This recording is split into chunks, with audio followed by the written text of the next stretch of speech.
todos, sou o Luiz Rodrigues, gestor dos fundos de crédito da Quartas. Estou aqui para falar sobre o fundo Quartas Renda Fixa Crédito Privado no mês de abril. Então, o mês de abril aí fechou com uma rentabilidade de 0,76%, equivalente a 85% do CDI, acumulando no ano uma alta de 4,09%, equivalente a 116% do CDI. Então, como a gente pode ver, né, o mês de abril foi aí aquém do esperado, em performance para o fundo. Então, acho que a gente tem bastante aqui a falar e, enfim, explicar um pouco o porquê essa performance aí ligeiramente abaixo do CDI no mês de abril, tá? Acho que é importante notar que o acumulado do ano continua muito bom, né? Enfim, então continua aí com uma performance bastante forte. Então a gente pode quebrar o ano nisso, né? Teve um primeiro trimestre, uma performance bastante forte, vinda de um ganho de capital acumulado ainda, né? Lá do ano passado. E aí a gente entra em abril com alguns detalhes aí que fizeram com que o fundo tivesse uma rentabilidade aí um pouquinho abaixo do CDI, tá? Então eu vou quebrar isso em três coisas. A primeira coisa que justifica isso é um pouco o arrefecimento desse movimento de ganho de capital, tá? Que a gente viu muito forte aí nos 3 primeiros meses. A gente passa a olhar aí os spreads aí com uma certa estabilidade, tá? Até um nome ou outro tendo um pouco de correção. Acho que assim, o mercado como um todo, né, no mês de abril foi um pouco mais negativo, tá, para todos os mercados de risco, etc. Então a gente vê isso como uma fonte aí que segura um pouco o ânimo e, enfim, trouxe aí uma outra correção, mas de maneira geral a gente vê uma estabilidade do spread. Então, aquele vetor que impulsionava, trazendo uma performance muito forte, para de acontecer. Só isso sozinho não seria, não justificaria nada. A gente teria o fundo rodando aí próximo ao carrego, que é uma rentabilidade boa. Mas a isso a gente pode somar mais 2 pontos, tá? A curva de juros teve uma forte abertura. A gente tem um outro papel em IPCA no fundo, que acaba trazendo, traz um pouco mais de volatilidade. Esses papéis aí também acabaram sofrendo um pouco. Muito marginal, tá? Também não é o que justifica, mas faria com que o fundo rendesse aí um pouquinho abaixo do que seria o carrego esperado. Mas aí o principal ponto, né, o que detraiu mais performance ao longo do mês, foi a exposição que a gente tinha aqui aos papéis de Casas Bahia, tá? A gente tinha uma exposição aí de mais ou menos 0,40% do PL. Um pouco mais para frente aí eu detalho, entre maiores detalhes aqui sobre a resultante aí e os impactos dessa posição no fundo, tá? Mas esse nome acabou tirando um pouco da performance no mês. De maneira geral, assim, como a gente sempre gosta de falar aqui, né, olhando os 3 pilares, né, o fundamento, o técnico e o valuation, o fundamento segue positivo, tá? A gente tem visto, acho que é um pouco repetitivo, a gente acaba sendo até um pouco repetitivo, mas a gente tem visto aí os dados de atividade, surpreendendo positivamente, as empresas com nível de alavancagem muito bom, assim, de maneira geral, né, nos setores melhores, mas sempre, a gente cabe aqui aquele alerta de que alguns setores e algumas empresas mais alavancadas chamam um pouco mais de atenção. Como contrapartida, né, o movimento de queda de juros tem ajudado bastante esses setores a andar. Claro que, a gente viu, né, agora no mês de abril, principalmente esse ponto, né, a revisão, né, de qual vai ser a Selic terminal, o mercado aí, acho que orbitando mais próximo aí dos 10%, pode, acabar para alguns setores, papéis mais alavancados, pode acabar decepcionando um pouco, mas não é uma coisa que muda muito o nosso cenário, né? Então, acho que o principal ponto aqui é esse. A gente está imaginando que esse cenário de juros aí, mais civilizados, né, ajudam bastante esses setores também. Do lado do valuation, acho que vale aí o que a gente tem falado. Então, a gente mudou o nosso valuation para o neutro, né? Então, muito por uma uma conclusão de dois fatores, né? Então, você vê alguns papéis aí que estão pagando um prêmio até mais baixo do que pagavam, né, no pré-Americanas. Então, papéis aí, alguns setores de papéis com prêmios próximos ao mínimo histórico. Então, a gente tem tomado bastante cuidado com esse tipo de papel. E do outro lado, você tem alguns papéis que estão bastante premiados, tá? Então, essa diferenciação setorial, a diferenciação entre papéis, ela continua bastante grande. E a gente imagina aqui que, enfim, tenha, no fim, o net de tudo isso é um valuation aí no campo neutro. E por fim, o técnico, que continua bastante positivo, e a gente imagina que deve continuar bastante positivo, tá? Então, os fundos estão com performance acumulada muito boa, a gente não vê nenhum trigger para ter fluxos de saída dessa estratégia, até a própria Selic se estabilizando aí num nível próximo a 10 e fomenta o interesse, né, dos investidores por esse tipo de ativo. Então, acho que quando a gente olha para o técnico, ele segue bastante positivo. Detalhando um pouco o mercado primário e o mercado secundário, acho que a tônica aqui é parecida também com o mês passado. O mercado primário está bastante agitado, tá? A gente está vendo bastante emissão, muitos emissores. Acho que isso é uma coisa boa, né? Mostra aí a saúde do mercado. Uma coisa que a gente tem falado e que vale notar aqui é tomar um pouco de cuidado com o nível de prêmio que está saindo, tá? Tem muita coisa aí saindo abaixo do CDI+1 para prazos longos. Se a gente tem evitado, a gente continua com a cabeça aqui de evitar esse tipo de papel, não entrar nesse tipo de emissão, porque a gente acha que está um pouco mais exagerado.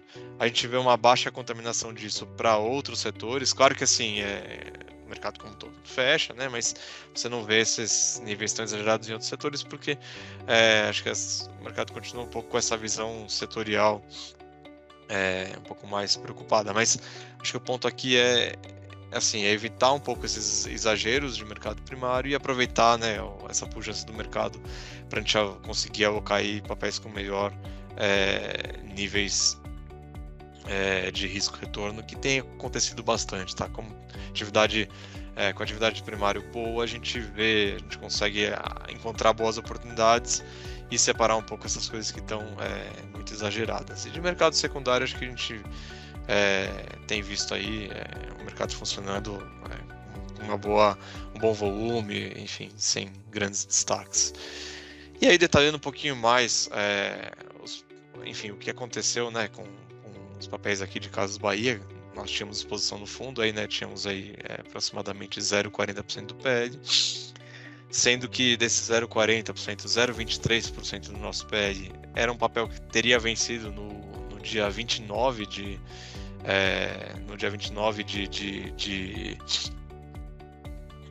no dia 30 de abril, que seria uma terça-feira, e os outros 0,17% do PL de exposição é um papel que venceria em abril de 2026. Acontece que no dia 28 de abril, né, no último domingo de abril, 2 dias antes do vencimento do papel, a companhia protocolou, né, o pedido de recuperação extrajudicial.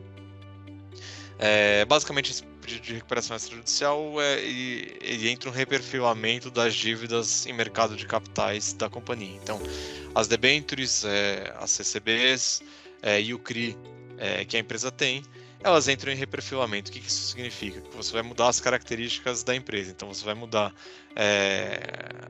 as datas de pagamento de juros e principal e a rentabilidade desses papéis. Essa é uma prática que o reperfilamento, né, enfim, a recuperação extrajudicial ela é um pouco, ela é bastante usada, ela é uma coisa muito mais amena do que uma recuperação judicial.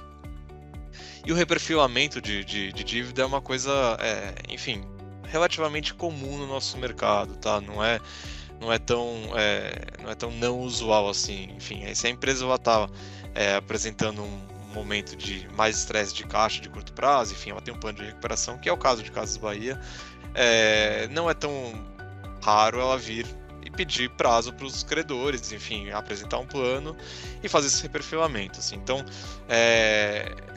era uma coisa que estava no radar, assim, acho que as pessoas tinham a expectativa de que em algum momento, com algum pedaço da dívida do Casas Bahia, ela poderia fazer isso, faria sentido fazer. Acho que o que ficou um pouco ruim, né, assim, acho que a gente não gostou, a gente como mercado como um todo, foi a maneira como foi feita, assim, se essa conversa tivesse acontecido 2 meses antes, negociado com todos os credores, a gente já entraria próximo do vencimento com o papel já rolado, enfim, com o papel já reperfilado, com todas as condições conhecidas. Como isso foi feito faltando 2 dias para o vencimento, eu acho que trouxe aí um estresse maior do que precisava e traz um pouco essa característica de não transparência, tá? Vamos colocar assim. A empresa negociou aí com os principais credores, o Banco do Brasil e o Bradesco, tinha o quórum para conseguir a aprovação, dado que esses credores são os maiores credores da companhia. E aí o mercado de capitais acabou, enfim, ficando de fora da negociação e praticamente só foi informado. Então, acho que esse é o caráter mais negativo que a gente vê aqui. Quanto ao plano de reperfilamento, a gente, todas as debêntures, né, vão virar praticamente 2 papéis, tá?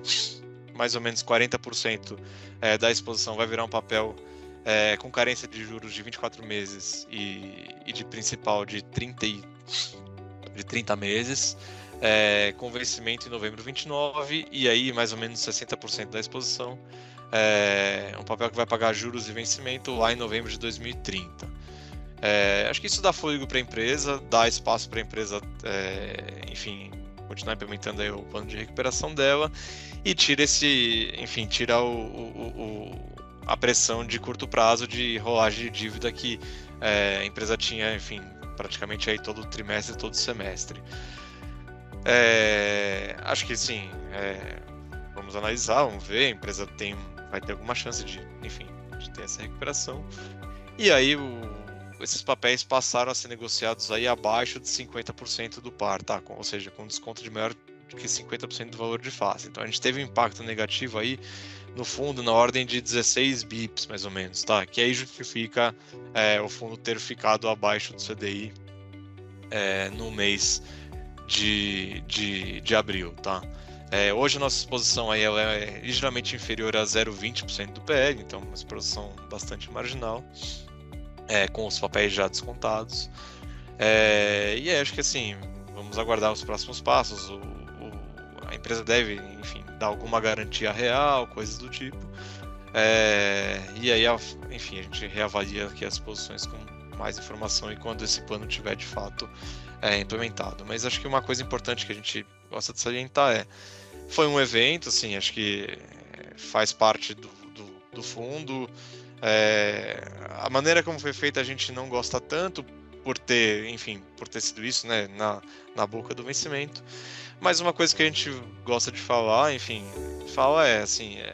a característica do fundo aqui. O fundo bastante pulverizado, isso é uma posição que a gente reduziu a exposição ao longo do tempo, não conseguimos zerar ela, mas a gente chegou no evento com uma exposição de 0,40% do PL, assim, que é uma exposição relativamente pequena. Então, claro, danifica, prejudica a performance no mês, mas não é suficiente para prejudicar aí as janelas de médio, longo prazo, assim, até a janela enfim, a performance acumulada no ano continua muito boa, bastante forte. Então, acho que mostra aí mais uma vez a nossa, enfim, a maneira como, mesmo quando a gente acaba errando, essa carteira pulverizada e bastante diluída acaba trazendo algum conforto. E olhando aí prospectivamente para o ano de 2024, a gente, enfim, continua otimista, tá? Acho que o fundo tem acumulado aí uma boa performance e a gente vê espaço para, de novo, esse movimento muito forte do primeiro trimestre deve ter um arrefecimento e aí o fundo rodar muito mais próximo do que é a expectativa de retorno dele de médio e longo prazo, mas que, enfim, a gente vê com bons olhos e que é um excelente risco-retorno. Acho que do nosso lado é isso. Qualquer dúvida, estamos à disposição.